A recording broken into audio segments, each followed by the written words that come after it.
Here's how to use the SUMIF function in Microsoft Excel. The SUMIF function allows you to add values in a range that meet a specific condition.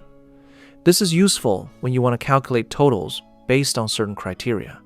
To get started, click on the cell where you want the result to appear, then type equals SUMIF to begin the formula.